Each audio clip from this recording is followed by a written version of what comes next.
All right, what is going on, guys? It is time.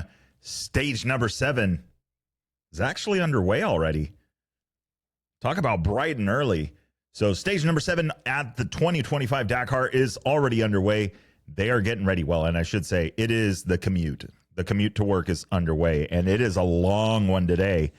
They got to go way out. The actual start line is further than the finish line, so they're going to have to ride out. But we'll get to that in just a second. Very interesting. A lot of happenings going on, a lot of stuff going on around the bivouac, around this tablet thing. I have a feeling, and I just commented on this on the Spotify side of things. This thing is coming. There's got to be there. I think this is going to blow up in their face at some point, and we're going to get close. And it's going to get worse if the lead up front, the podium, that contention gets really, really tight. I don't know if they've come up with something, some kind of, how they're giving time back, if they're even still doing that kind of stuff.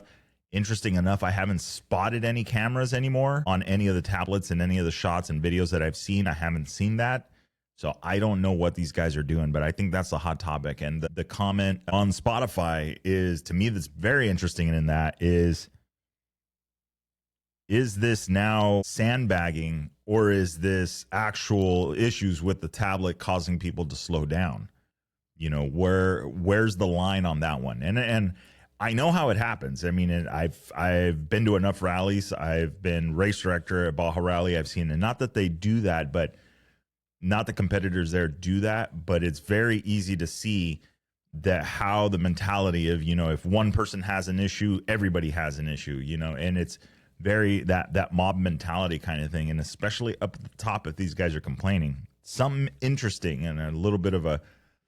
So I follow both sides for the organization, the app that the organization uses to relay information to competitors. I'm following both the FIM side and the FIA side. So for those playing the home game, FIA is the Automobile Federation and FIM is the motorcycle version of that. And so many people that are into racing, they understand FIM or they understand FIA. So they have their own kind of separate channels. Very interesting is that I see way more, like a staggering amount more of bulletins, up protests, things like that coming from the vehicle side than I do from the moto side. It's not even, there is not even a comparison. It is absolutely crazy the amount of traffic that I see coming up from the FIA side versus the FIM side. So I don't know. Is there other stuff going on over there? I mean, they have it easy. I mean, the tablet inside the car is not an issue with glare like what the competitors are having to go through. What time of day is it? You look down at the tablet and it's hard to see, or the way you're headed in what direction and what time of day. There's a lot of stuff that can happen that could cause a rider to have to slow down just because they simply can't see the tablet. And then, well, I'm not going to rule it out.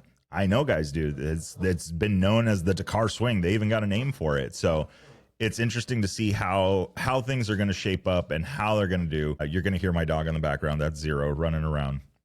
He probably wants to be on the show. Okay. But that's enough about that. To me, that's the biggest topic for this because, well, I understand that the move to digital is here. The future is digital and all the other cliches that you want to put in on that one. But at the end of the day, it is a new technology. It was said in one of the YouTube comments, and it's true. Everything starts somewhere, and so maybe this is where we're at. But man, is that going to be a little bit rough on some of these guys, especially if it comes down to the decision of the podium. That might be kind of bad. Okay, anyway, dearly beloved, we are gathered here. Wait, wrong event. Here we go. Let's talk a little bit about today's stage because these guys are actually already underway. Let's talk about the timing really quick so we got an idea about where we're at. Now, long commute today for these guys. Just to give you an idea, 188 kilometers, roughly, we'll just go with 200 kilometers.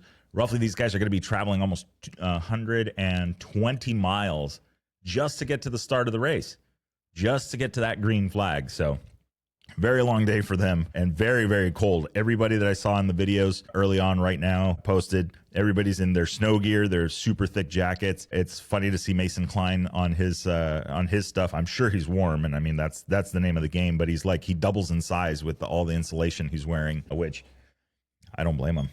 I've ridden a bike in 40-degree weather, and when you're doing 65, the legal speed limit here in California, it is most definitely cold. There's a whole wind chill chart out there, but you're like dipping into the 20s somewhere around there at that speed. So maybe not, maybe even lower. I don't know. Drop the comments below. 65 miles an hour with an ambient temperature of, say, 45 degrees, which is about the average here. Somebody's got to know what the wind chill factor is on that one. Anyway, all right, let's jump back over to it.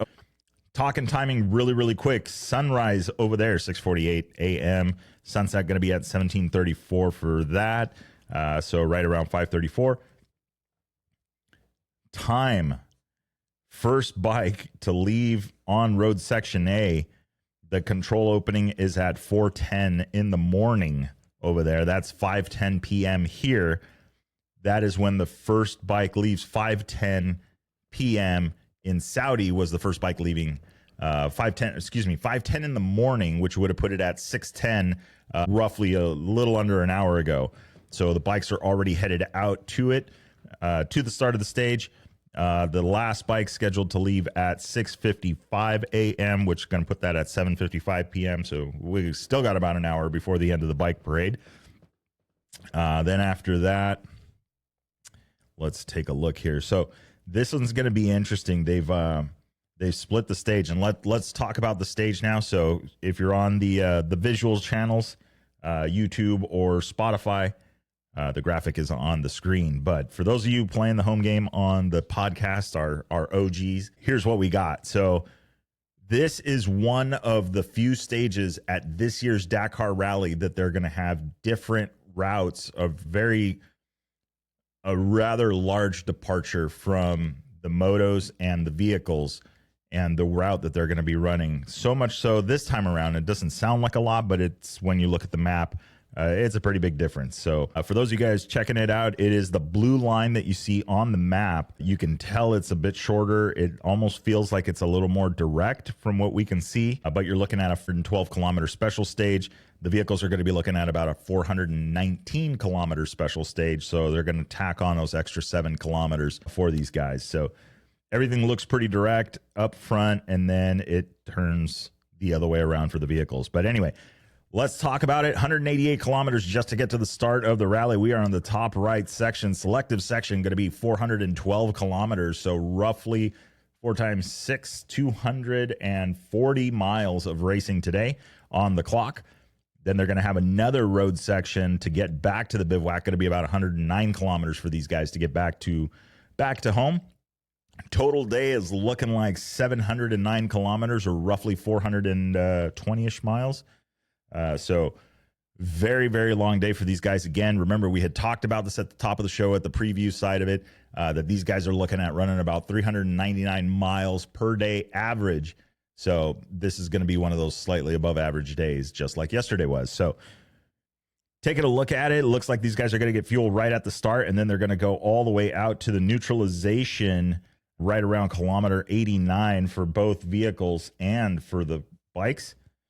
Everybody will grab some gas there in the neutralization. Then they will head their separate ways. Then there will be another transfer section right at around kilometer 288. Transfer section, guys, remember that is going to be a section where the course will jump onto, say, like a well-traveled road that they're going to transfer from one section to the next. So typically speed zones, that kind of thing, they'll have like a little restart there. In this particular case, it looks like there's going to be gas there for them to take on, and then they are headed back to the finish line. Arrive selective section, ASS, 412 for the bikes and 419 kilometers for the vehicles. So today's stage makeup, it is a loop. It is going to the same bivouac, which is rather interesting for the Dakar. Last year, the year before, and pretty much a lot of these recent events, rarely did you have a bivouac that didn't move from one night to the next. So this time around, it has definitely been a more stationary and probably less hectic for these guys, because man, it is such a production to move this, and I'm sure it's a cost saving thing for the Dakar, just even looking at it, because you've got all these cities, all these people that you've got to transport and move, from having planes moving from one side to the other, bringing staff from one bivouac to the next bivouac, and just absolute madness going on out there. So there's a lot of that. Last year, that was mentioned, you know, about taking flights after the stages and trying to get over to another part of Saudi. It gets wild. Anyway, all right, so loop stage today. Let's talk a little bit about the makeup of this stage. Going to be what I think is going to be another fast one. Dirt track, 79% of it, 10% sand, 7% dunes. So we're going up a little bit in the dunes, and then about 4% of gravel. So pretty well mixed stage. I'm willing to bet if I go into the stage briefing, we're going to see that all over again. Probably a lot of fast stuff. Yesterday's stage, though, they saved the best for last. They saved the dunes towards the end, and that did get a little bit difficult for some of our riders. So if you guys saw Mason, Ricky picking up that stage win and benefiting out of this, but there was a lot of switching back and forth, and then it got into the dunes and it got a little bit trickier. So dunes is its own thing for riding. My understanding, it is not the easiest. To be honest, I don't have the desire to learn how to ride in the dunes on a dirt bike. It just seems like it's a handful. I'll stick to the sandy 2-track stuff. I like that, especially when it's wet. But okay, I digress. Let's talk a little bit more about this. All right, what do we got here? So we've got our stage. We've got our breakdown of the terrain that these guys are going to be doing. Again, first bike is already on its way to the start. Let's talk about what these guys are thinking for the first bike to leave on their selective section. They are going to be looking at 7:55 a.m. So 7:55 a.m. will be the start of the first bike on the special stage or selective section. That is going to be at 8:55 p.m. here on the West Coast. So we still got a bit of time before these guys get ready to go.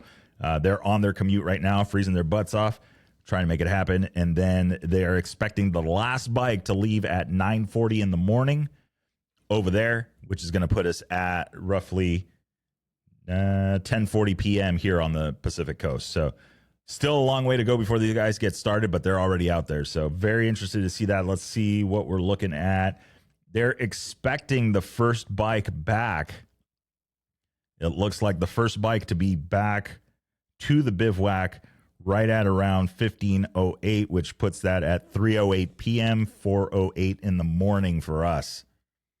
So it's going to be a long one. But with that means by the time we wake up tomorrow morning, we're going to have some results for stage number 7. So hopefully we get a little bit more put together and the vehicles are starting to finish and it gets a little bit better. But man, long day. So I don't know. What are we thinking? Who's we going to see another repeat? I mean, Ricky Brabeck, who's got, he had the speed this morning, made it happen. So I don't know.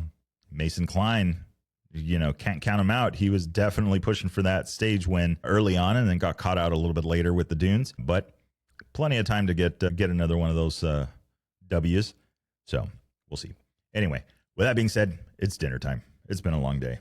So I hope you guys are having fun. Leave your predictions down below. Figure out the wind chill thing. I don't know. What's the coldest weather you guys have ridden in dirt bike wise? And I know my friends from Canada are going to respond back with some ridiculous number. We should have a Canada disclaimer. Maybe. Nah, wait. All right. Who's got the record? Coldest dirt bike ride ever? Drop it in the comments. All right, guys. With that being said, remember, it'll make sense when you get there. Enjoy the ride.